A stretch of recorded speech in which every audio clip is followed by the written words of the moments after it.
ассалому алайкум бинандаҳои азизу арҷуманди телевизион ва шунавандагони радиои садои Панҷакен.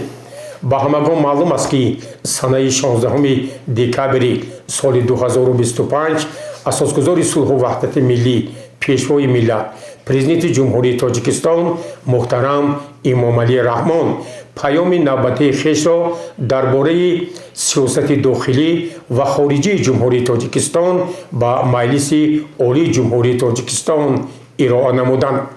дар заминаи нақшаи чорабиниҳои иттилоотию тарғиботии мақомоти иҷроияи ҳокимияти давлатии вилояти Суғд ва шаҳри Панҷакен тасмим гирифта шудааст ки тавассути барномаҳои телевизион ва радио ходимони дин дар бораи мавзӯъҳои мубраме ки аз паёми пешвои миллат сарчашма мегирад барои мардум андешаву мулоҳизоти хешро арзёбӣ намоянд.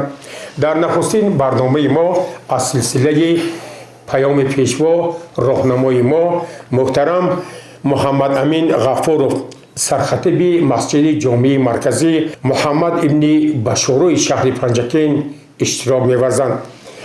Муҳаммад Амин Ғафуров ба ҳамагон маълум аст ки дар паёми пешвои муаззами кишвари мо самтҳои гуногун махсусан дар самти маънавиёти ҷомеа бисёр андешаву мулоҳизот ва пешниҳодоти мушаххас матраҳ шудааст.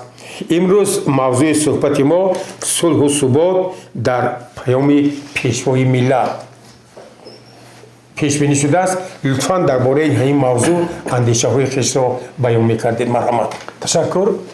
ассалому алайкум. албатта тамоми баромадҳои пешвои миллати мо дар паёмҳо дар мавзӯъҳои гуногун суҳбат мешавад. аз ҷумла дар бораи сулҳу субот низ гуфта шуда ки пешвои миллати мо худашон як марди сулҳпарвар, як марди сулҳуҷӯй ҳастанд.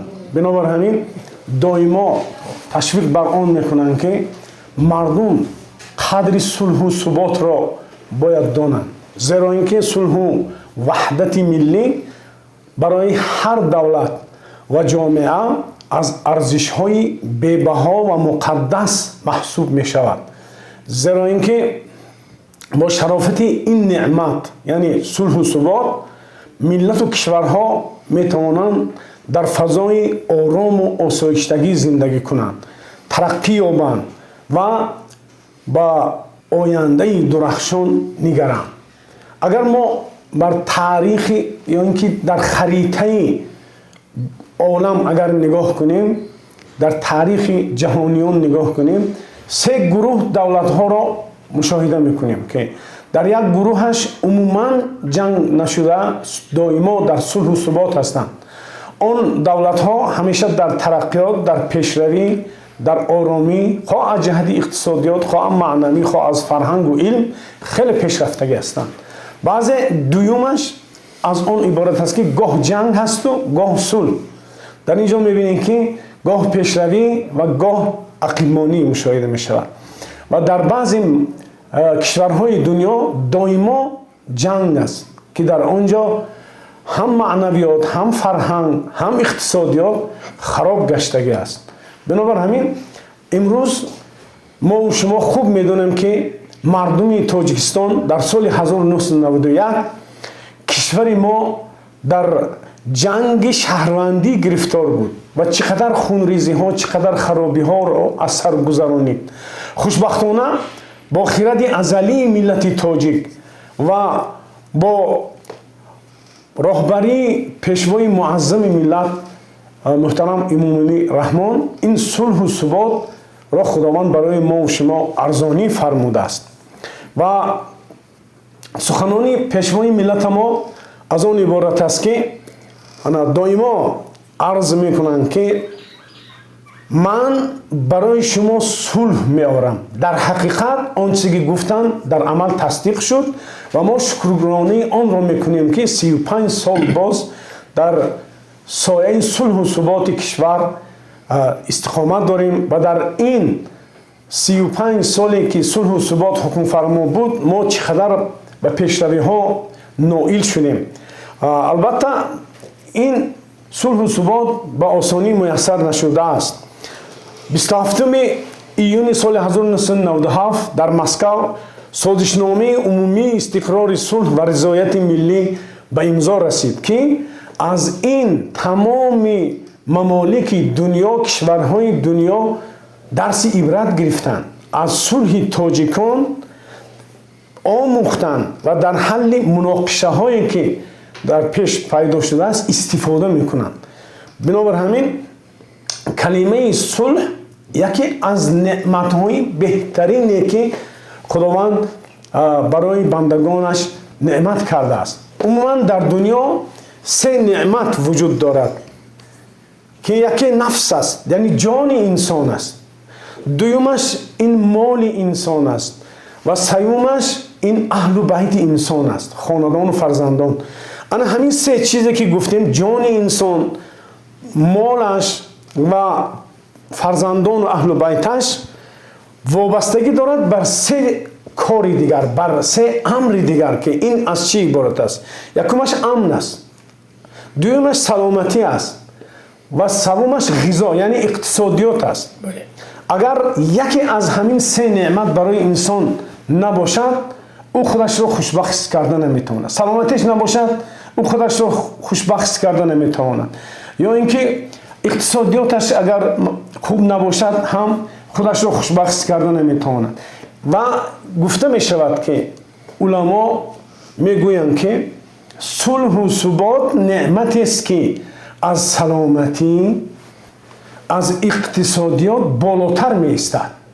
بالاتر. این نعمت را ما باید خیلی درک کنیم و خیلی برای جوانان امروزه آموزش کنیم که دانن، اونها جوانانی که امروز 35 ساله هستند از این جنگ و از این خونریزی های برادرکشی واقف نیستند، لیکن ما برای آنها توصیه میکنیم، نصیحت میکنیم که قدر صلح و ثبات را دانند و به هر گونه حزب و حرکت ها شامل شده ضد وطن خود، ضد کشور خود، ضد عزیزان خود جهاد اعلان نکنند که این کار خطا است. البته تشکر.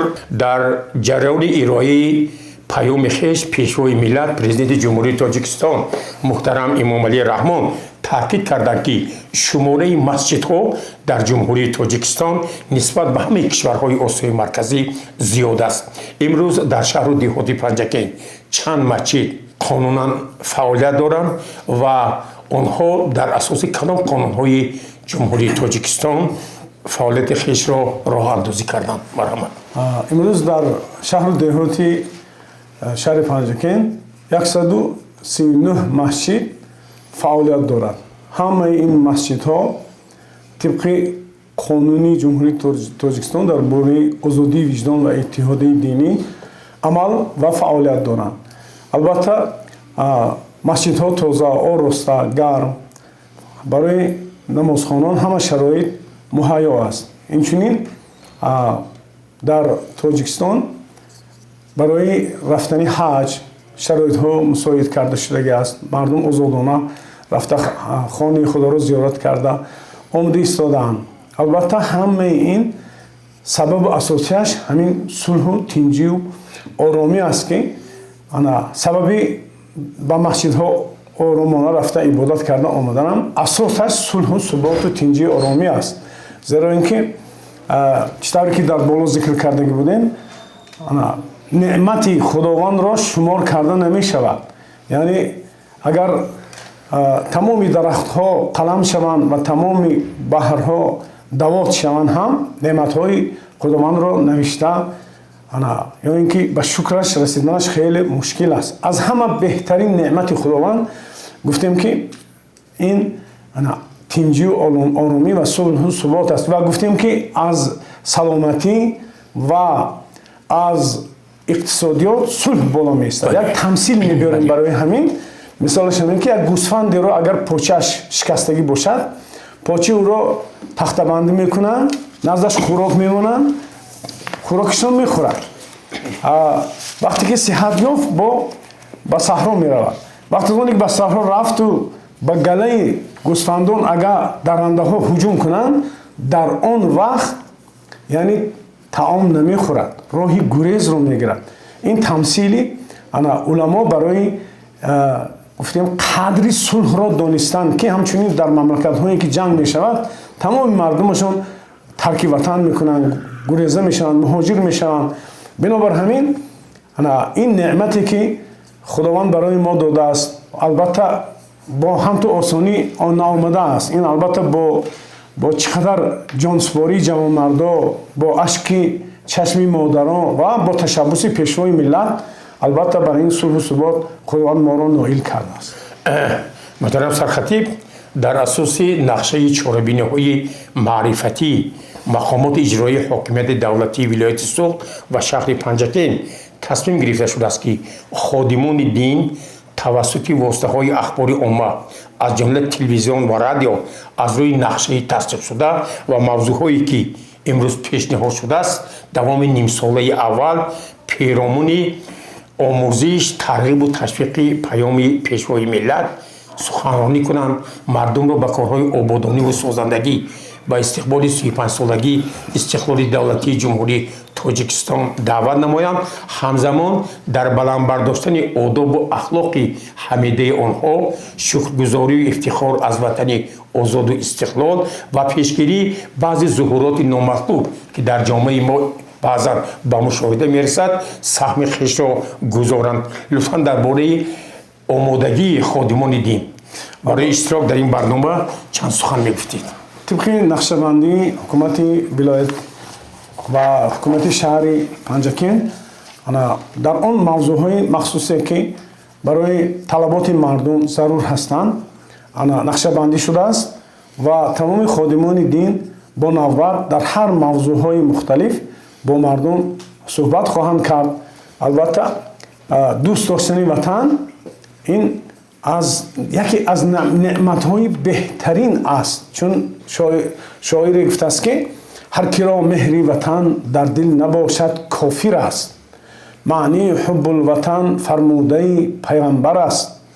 гар бибояд мурд боре хезу дар майдон бимур, марг дар майдон беҳ аз марге ки дар бистар буд. бинобар ҳамин имрӯз ин ташвиқ ба хотири фарзандоне ки ба хизмати ҳарбӣ даъват мешаванд бояд ин қарзи ватанӣ аст. ҳар яки онҳо бояд ба хизмати ҳарбӣ ҳимояти ватан марзу бум чӣ тавре ки фирдавсӣ гуфтанд ҳама сар ба сар тан ба куштан диҳем аз он беҳ ки кишвар ба душман диҳем. имрӯз вазъияти дунёро ҳама медонем, мефаҳмем. мо бояд мусаллаҳ бошем, ҷавонои мо омодаи ҳимояи ватан бошанд ва ин ватани ҷонаҷон, ватани азизамо ки модари дуввуми ҳар яки мо шумо ҳаст барои насли ояндаам мо мерос гузорем. бинандаҳои азизу арҷманд, шумо дар барномаи паёми пешво роҳнамои мо суҳбати моро бо сархатиби масҷиди ҷомеи марказӣ ба номи муҳаммад ибни башорои шаҳри Панҷакен муҳаммад амин ғафуров шунидед ва тамошо кардед ва мо тасмим гирифтем ки тавре дар боло изҳор доштем ходимони дини шаҳру деҳоти Панҷакен атрофи паёми пешвои муаззами миллат президенти ҷумҳурии Тоҷикистон муҳтарам Эмомалӣ Раҳмон оид ба ҳамаи мавзӯъҳое ки муайяну муқаррар шудааст тавассути телевизиони Симо ва радио садои Панҷакен бо шумо суҳбат хоҳанд кард. ба шумо домолаи муҳтарам арзи сипос мекунам ва умед мекунам ки ҳамкориҳои мо бо ходимони дин вобаста ба баландбардоштани маърифат, одоб ва тарғибу ташвиқи паёми пешвои миллат муҳтарам Эмомалӣ Раҳмон боз ҳам густариш меёбад. саломату сарбаланд бошед. то барномаҳои навбатӣ ба ҳамаи шумо хонаи обод, бахту саодат ва дӯст доштани ватанро орзу мекунем.